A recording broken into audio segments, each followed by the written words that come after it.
Hi, I'm Weston. I love talking about the Astros, and the bullpen is taking years off my life. Today I'm recapping Game 8 of the regular season. Astros fall to the Angels 5-4, despite a late-inning ninth rally that was so much fun to watch.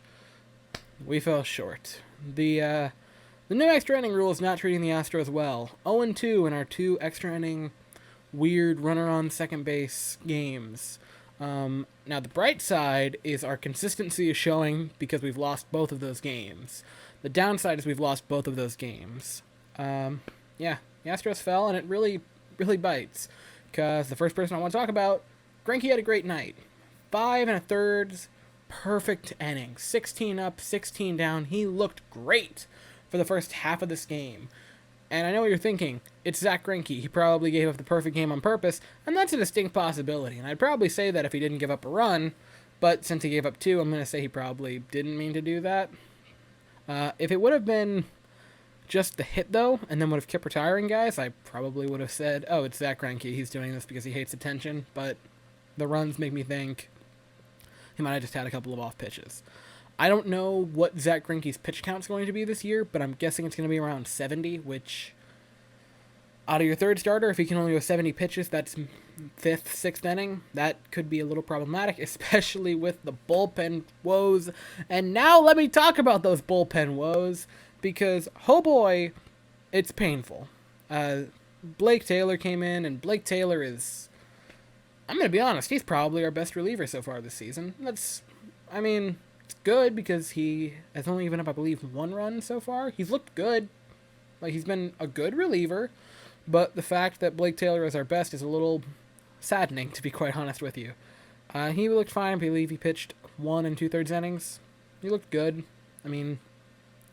I've mentioned this before. I don't expect Blake Taylor to become this incredible all-star caliber player, but I think he's going to be like a better version of Brad Peacock. I think he could potentially be on the Astros for a while, become a pretty beloved by the fans, and be a good out of the bullpen or maybe in a pinch starter. But I don't see him becoming incredible. I see him becoming very good.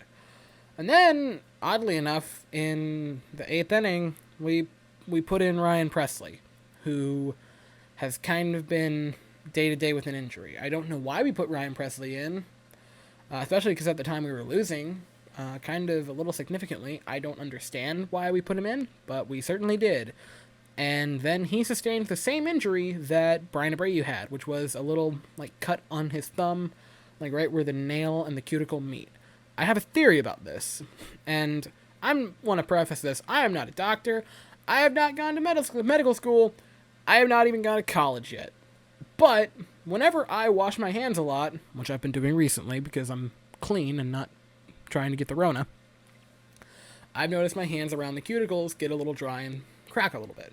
So if these pitchers are trying to be insanely clean and make sure they don't get any germs, and they're washing their hands constantly, maybe their hands are cracking, and then when they put the thread of the baseball right there and throw it, maybe their hands are cracking. If I had to say a theory, that's going to be mine, because that is in back-to-back nights a very weird injury that I've never seen happen before to two pitchers that have just come in who kind of specialize in changeups, and I think that's kind of funny. And if I had to guess, I would say their hands are getting dried out due to washing them so much, which, keep washing them because I want baseball to survive and actually play the full season out, but at the same time, moisturizer, boys.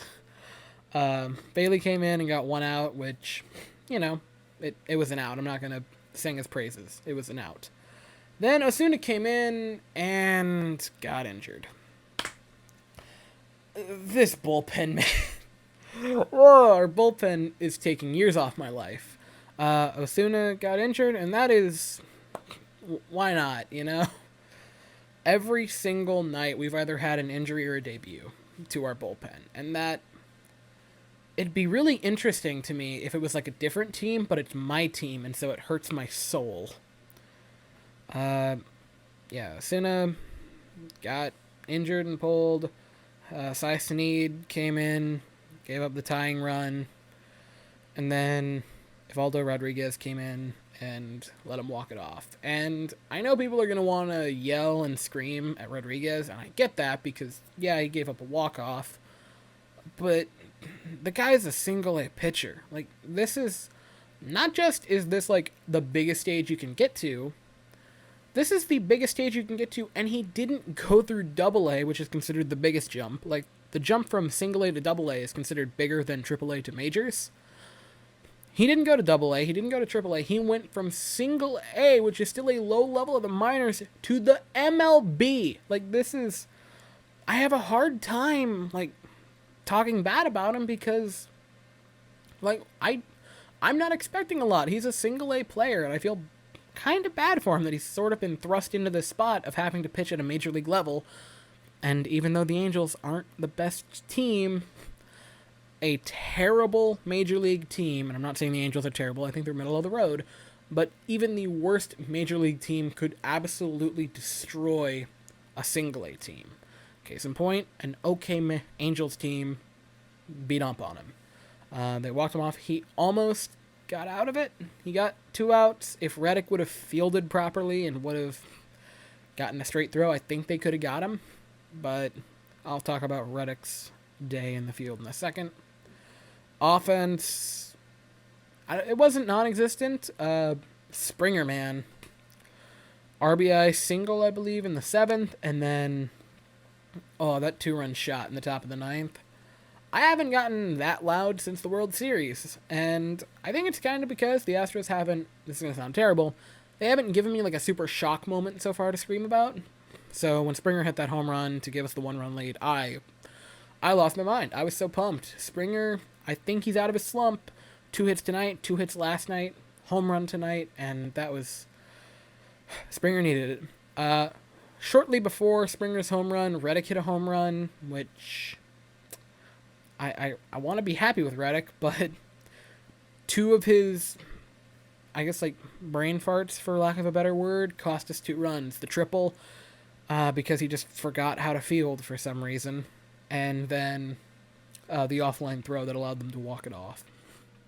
But he hit a home run, so, I mean, his offense is okay, but Reddick has sort of been a nice defensive guy. You know, Spider-Man out there, which him taking a dip defensively could be a bit of an issue, especially since his offense isn't, like, great or anything.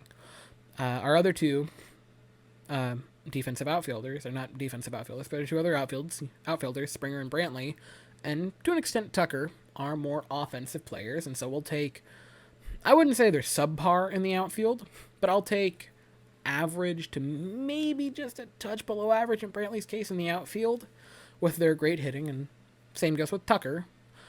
Last year we had Jake, who was just superb in the outfield, and I really feel like if he would have gotten consistent playing time and the Astros didn't have just a stacked outfield, he could win a Gold Glove. And Reddick has sort of been that guy who's really good defensively, and so you'll take a bit of a lackluster offense, but so far this year, he's been kind of on both. And I want to reiterate, that's not bad. The Astros are still a very good team, but I've just sort of, I think we've all gotten spoiled the past few years with just everyone in the lineup producing in bunches, and now seeing a few of the players be average.